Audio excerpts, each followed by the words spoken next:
bantahan pemalsuan elang kritikal kaki tangan perkhidmatan kesihatan semakin hangat.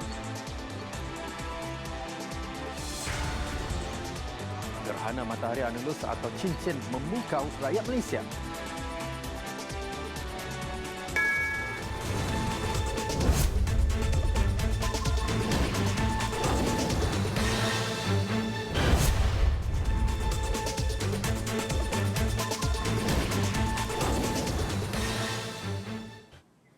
Assalamualaikum dan salam sejahtera. Lebih 67,000 orang menandatangani petisyen membantah pemalsuan elang kritikal bagi kaki tangan perkhidmatan kesihatan yang dilancarkan sejak kemarin.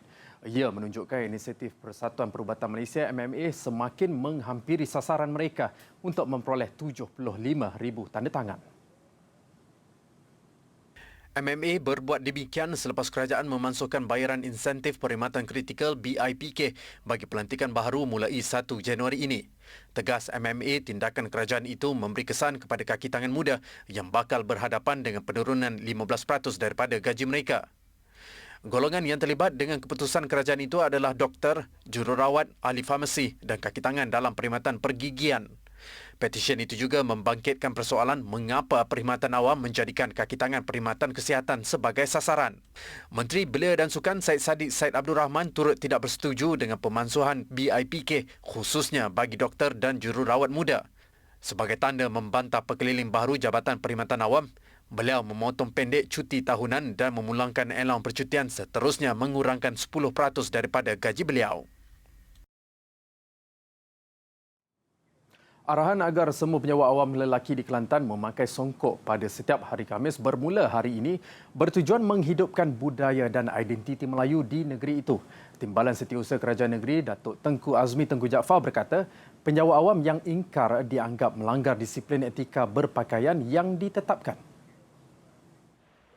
Hari ini belum semua kaki tangan lelaki yang bertugas di Pejabat Setiausaha Kerajaan Negeri Kelantan memakai songkok biarpun arahan itu dikuatkuasakan serta-merta. Datuk Tengku Azmi berkata pihaknya memahami hari pertama mungkin ada kaki tangan yang tidak mengetahui peraturan tersebut. Namun ia mesti dipatuhi pada 2 Januari ini. Ini merupakan etika. Etika dia ialah mana berkait rapat dengan disiplin. Disiplin dalam kerja dan sebagainya. Jadi kalau penjawat awam tidak mematuhi etika, maknanya dia berkait rapat juga dengan disiplin dan prestasi dia tu sendiri. Semalam media melaporkan semua 5,000 penjawat awam lelaki di Kelantan dikendaki memakai songkok sewaktu bertugas di pejabat pada setiap hari Khamis. Ketetapan itu adalah menerusi satu notis arahan pentadbiran Setiausaha Kerajaan Kelantan yang dikeluarkan pada 19 Disember lalu, iaitu selepas Majlis Mesyuarat Kerajaan Negeri kali ke-23 yang bersidang pada 6 November lalu bersetuju dengan keputusan tersebut. Kali terakhir fenomena gerhana matahari Anulus atau dikenali sebagai gerhana cincin berlaku di Malaysia adalah pada Ogos 1998. Namun selepas 21 tahun, fenomena unik ini kembali dan akan kelihatan di beberapa kawasan di Malaysia hari ini. Untuk perkembangan lanjut, kita bersama rakan setugas Izzati Rizan di Planetarium Negara. Izzati, boleh kongsikan apa yang berlaku di sana ketika ini? Assalamualaikum dan salam sejahtera. Ya, Zarif saat ini berada di Planetarium Negara bagi yang menjadi lokasi rasmi bagi menyaksikan gerhana matahari separa yang berlangsung di sini hari ini. Untuk pengalaman semua, gerhana matahari cincin atau Anulus ini hanya boleh dilihat di beberapa kawasan di Malaysia, misalnya di Tanjung Piai, Johor dan juga di kawasan Serian, Sarawak. Di Planetarium ini, gerhana matahari separa dijangka akan berlangsung maksimum pada jam 1.14 tengah hari nanti, sebentar saja lagi, dan dijangka berakhir pada jam 3.11 petang nanti. Dan sememangnya walaupun di sini hanya boleh melihat gerhana matahari separa, namun itu tidak jadikan alasan untuk orang ramai melepaskan peluang untuk menyaksikan fenomena ini, fenomena unik ini sejak jam 9 pagi lagi. Dan malah cermin mata khas juga turut diberikan kepada para pengunjung yang hadir di kawasan Planetarium ini. Dan untuk itu, bagi mengulas lebih lanjut, saya bersama dengan Cik Danishwari. Mungkin boleh ulas apa sebenarnya fenomena yang berlangsung hari ini? Selamat tengah hari semua. Okey, sekarang ni kalau kita lihat planetarium, kita menyediakan platform untuk kita melihat fenomena yang amat jarangnya berlaku, iaitu gerhana matahari cincin. Okey, kalau kita lihat gerhana matahari cincin ni, dia berlaku dalam tempoh 21 tahun. So the last yang berlaku adalah pada tahun 1998, and then pada tahun ini dan seterusnya pengunjung ataupun orang ramai dapat melihatnya lepas 21 tahun, iaitu pada tahun 2042, which is sangat-sangat jarang lah. Itu yang kita namakan sebagai fenomena astronomi. Nampaknya cuaca agak sedikit mendung ya Cik dan Syuari. Mungkin dengan cuaca mendung ni dapat tak terus orang ramai melihat keadaan fenomena ini? Actually pengunjung dapat melihat, tapi dia tak berapa yang jelas. Pasal tu sebagai alternatif kita menyediakan siaran langsung lah daripada lokasi kita orang yang berbeza, iaitu dekat Tanjung Piai dan juga dekat Serian. Jadi walaupun dekat sini kita tak dapat nak melihat secara jelas disebabkan mendung, diliputi oleh awan, jadi kita ada di siaran langsung daripada dua tempat lain di mana pengunjung dapat melihat secara siaran langsung. Mungkin boleh jelaskan aktiviti yang berlangsung di sini hari ini. Nampaknya macam-macam diadakan ya? Okey, kalau kita lihatkan kita ada macam-macam program. Okey, satu, kita nak orang ramai pengunjung terutamanya untuk menghayati fenomena gerhana ini. So firstly yang kita adakan, kita menyediakan kacamata khas yang ada penuras, okey, untuk pengunjung dapat melihat gerhana matahari terus tanpa memberikan sebarang efek lah pada mata. That's one of the program. Second, kita juga menyediakan teleskop, okey, di mana pengunjung dapat melihat terus gerhana tersebut melalui the coverage of the matahari tersebut melalui teleskop lah, dan dia lebih kepada astrofotografi. And then ketiga, kita juga tadi ada solat gerhana, okey, di tempat pameran tersebut, okey. And then seterusnya kita juga bagi orang-orang kurang upaya penglihatan, kita juga mahukan mereka juga untuk menikmati fenomena ini. Disebabkan itu planetarium bersama dengan badan NGO Apa di Langit, kita telah mencipta objek di mana objek tersebut mampu mengubah spektrum cahaya tersebut tu kepada bunyi. Jadi baiklah, terima kasih Puan. Untuk orang ramai jangan lupa, jangan lepaskan peluang untuk melihat sendiri fenomena ini yang hanya akan boleh dilihat pada 22 tahun sahaja lagi. Jadi justru itu jangan lupa untuk menyaksikan fenomena menarik yang menyaksikan tanda kebesaran Allah Subhanahu Wa Taala ini. Malah bagi umat Islam khususnya, anda digalakkan untuk melakukan solat sunat gerhana matahari yang berlangsung sejak 11 lebih nanti sehingga kepada berakhirnya gerhana matahari nanti yang dijangka berakhir pada jam 3 petang. Oleh itu sekian saja laporan saya di planetarium ini. Kembali kepada anda Zarif. Baik, terima kasih Zati atas laporan anda. Selamat bertugas. Lebih 95% penduduk yang ditahan di kawasan sempadan negara di Perlis didalangi rakyat tempatan. Pendedahan itu dibuat Ketua Polis Negeri Datuk Surina Saad yang turut memaklumkan kebanyakan mereka tinggal di kawasan sempadan antara Malaysia dan Thailand. Yang sekarang kita tangkap kebanyakan warga tempatan. Kebanyakan warga tempatan sebab kebanyakan macam ketum ni daripada Malaysia ke sana. Kalau yang sana ke sini ketum tak ada.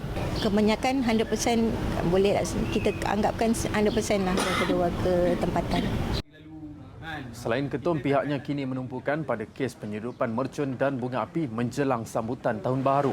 Beliau ditemui di Majlis Prihatin bersama Balu dan anak-anak yatim Polis Diraja Malaysia PDRM Kontijen Perlis di Ibu Pejabat Polis Kontijen IPK Perlis. Seramai 12 balu dan 16 anak yatim diraih dan diberikan bantuan awal persekolahan.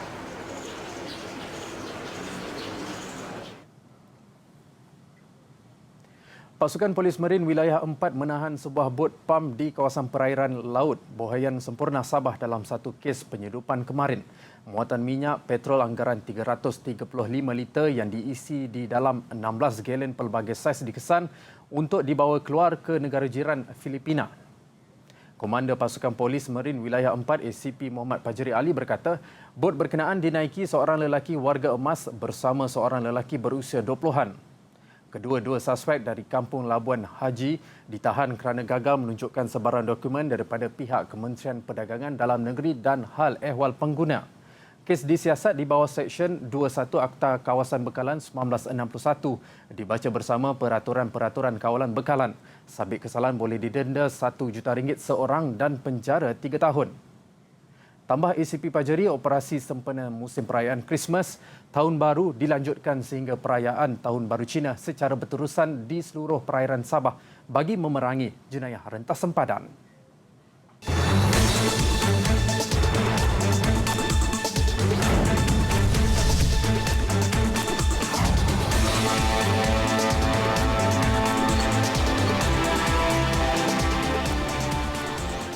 Dah siap.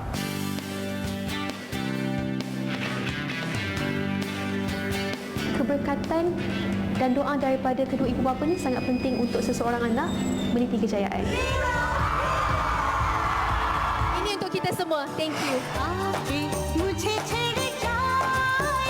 Orang nampak Mira sebagai seorang yang lemah lembut, very soft spoken. Sebenarnya Mira sangat tegas orangnya, garang pun dia juga.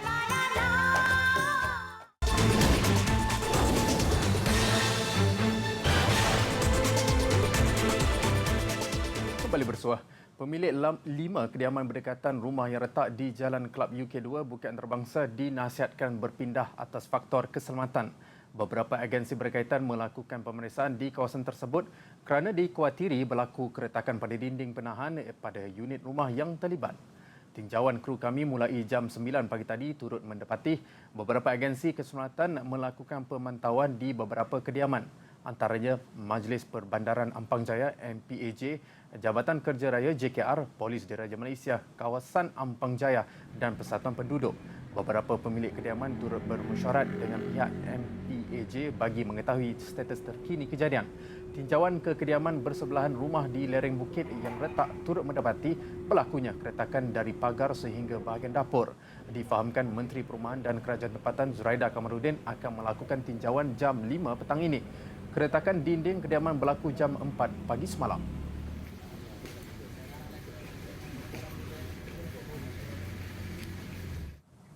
Sarung parang sudah banyak dihasilkan dengan teknologi moden. Biarpun cara itu lebih mudah, kaedah lama yang lebih rumit masih diamalkan di Temeloh Pahang dan pembuatnya seorang guru berusia 36 tahun. Faizuddin Sabunar dari Taman Temeloh Jaya mengekalkan tradisi membuat sarung parang dengan kaedah tebuk.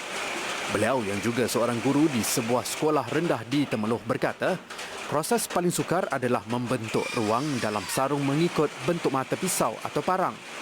Tambahnya, kerja menebuk kayu perlu dilakukan dengan teliti.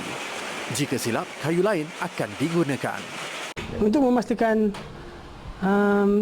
lubang yang kita tubuk adalah tepat, kita mestilah mengukur menggunakan pengukur yang saya cipta khas. Selain daripada itu, alat yang saya gunakan adalah gergaji tebuk yang dibuat sendiri daripada besi yang baik. Anak kelahiran Sabah ini mengakui seni ukiran turut menjadi penentu harga sarung parang. Lebih halus ukiran, maka lebih tinggi harganya hingga mencecah ribuan ringgit. Menurutnya, sarung tebuk lebih tahan lama berbanding sarung biasa yang dibelah kemudian dilekatkan dengan gam.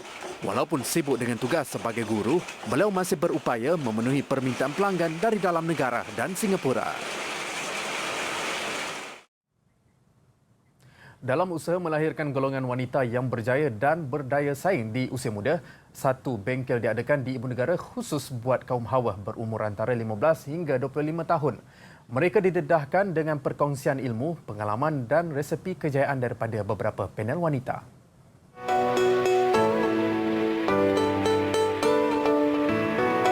So mostly kita akan bawa founder, speakers yang dah berjaya dalam umur yang muda.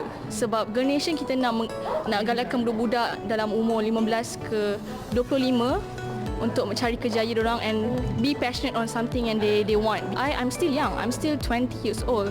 I was inspired untuk buat event ni because of how US people punya mind. But I memang ada passion in entrepreneurship. So the cabaran is of course to gain attention from girls kat Malaysia because they don't know this thing. They don't know what is this movement apa yang korang buat ni. So we need to break into dorang punya Diorang punya itulah, diorang punya minat.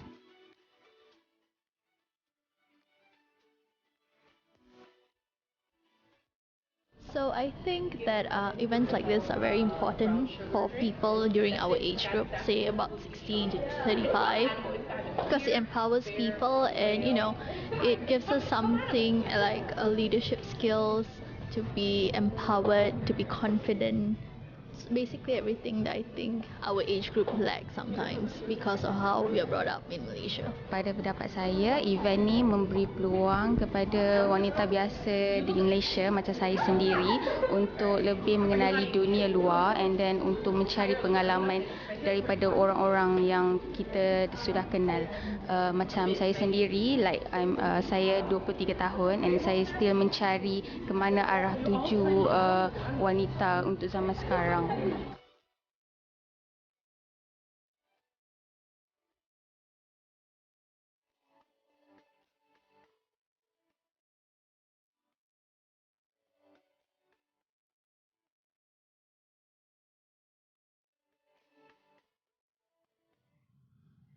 Sempena Festival Muzik Klasik Antarabangsa, pemuzik muda terutamanya kanak-kanak didedahkan dengan pelbagai alatan muzik termasuk harp.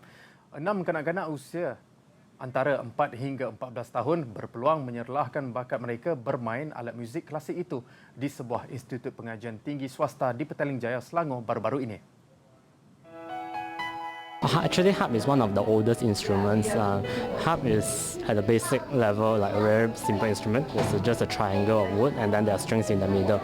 But now, because we want harp to be featured in orchestra, there's 100 people playing, so you can't just have a simple instrument. You need a very powerful sounding instrument. It was quite nerve-wracking and I was quite nervous, but then once I started playing, it was like fun. Yeah. At first I was really nervous and my hands were really shaking, but once I started, the nerves it went away, and once I finished it, I felt really great. Festival ini bertujuan untuk menyokong penerimaan muzik klasik di kalangan anak muda tempatan. Selain persembahan harp, turut diadakan kelas untuk bermain alat muzik seperti piano, biola dan gitar.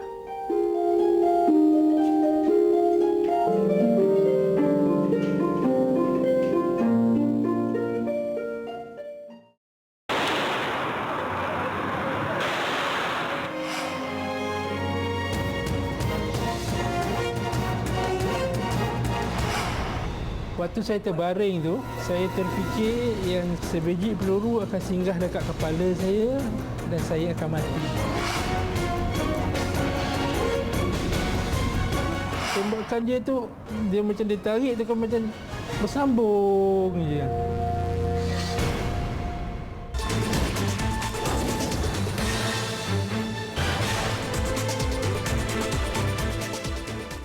Laporan antarabangsa, taufan Fanfon yang membadai tengah Filipina meragut sekurang-kurangnya 16 nyawa.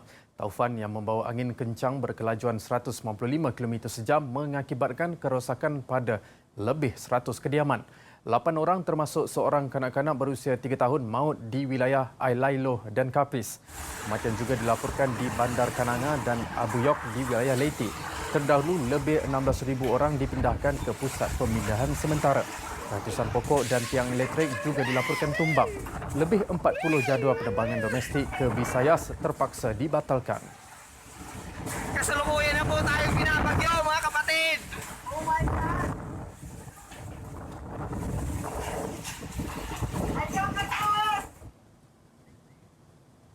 Mahkamah Perlembagaan Thailand bakal memutuskan sama ada membubarkan Parti Future Forward FFP pada 21 Januari.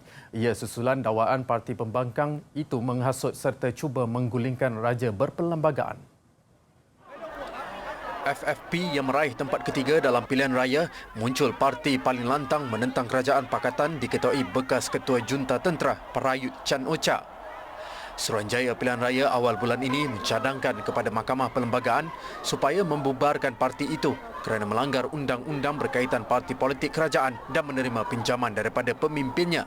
FFP yang diasaskan oleh jutawan Tanaton Juang Rung Ruang Kit, 41 tahun, meminjam 6.3 juta dolar Amerika daripada beliau untuk membiayai operasinya.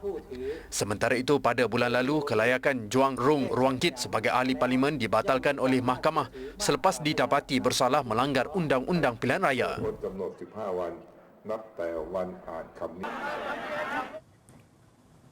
Sekurang-kurangnya 4 orang awam terbunuh akibat terkena bedilan peluru meriam yang menyasarkan sebuah pasar di timur Libya. Serangan ke atas pasar sayur Tajurah berhampiran Tripoli turut mengakibatkan 6 lagi individu cedera. Menurut saksi, beberapa buah kereta dan bangunan di sekitar pasar itu juga mengalami kerosakan. Tentera kerajaan disokong Pertubuhan Bangsa-Bangsa Bersatu di Tripoli menuduh pasukan tentera yang setia kepada Jeneral Khalifa Haftar mendalangi serangan. Tentera Haftar yang bertindak melancarkan serangan ke atas Tripoli sejak April lalu bagaimanapun tidak mengeluarkan sebarang kenyataan berhubung kejadian itu.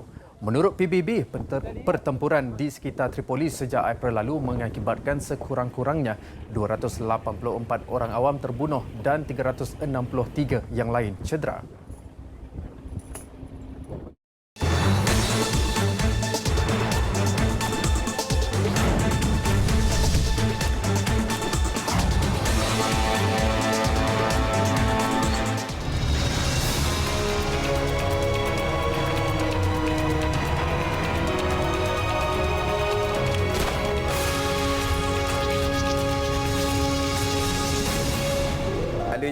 Hati-hati tisu. Kalau dekat meja wo. Selagi you tak jawab, lagi tu je tanya. Tanya you tidur, you sihat you. Tanya you tidur. Saya senior sekali ya. Saya boleh masak ayah. Kuasa sikit je.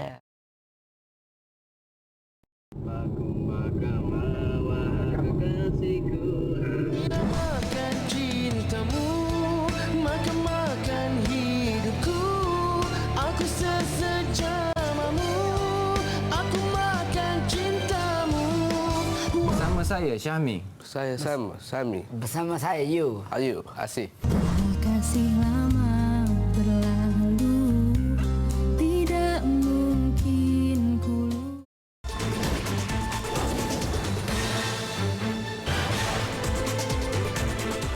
Baik, laporan sukan. Persatuan Bola Sepak Melaka United Musa menyeru peminat pasukan hijau putih itu menyahut saranan Presiden Damien Yeo untuk menderma kepada pasukan. Idea itu diharap dapat membantu pasukan yang mengalami masalah gaji tertunggak hampir 5 bulan bagi sesetengah pemain untuk musim ini.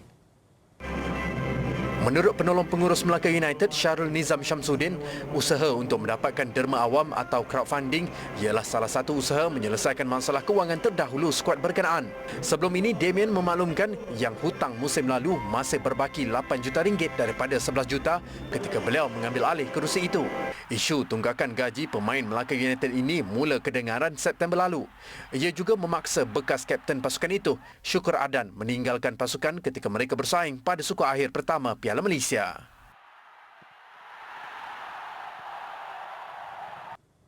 Baik saudara, lagi perkembangan berita dalam dan luar negara jam 8 malam nanti. Saya Mazhar Zafri Abdul Aziz. Assalamualaikum dan salam muhibah.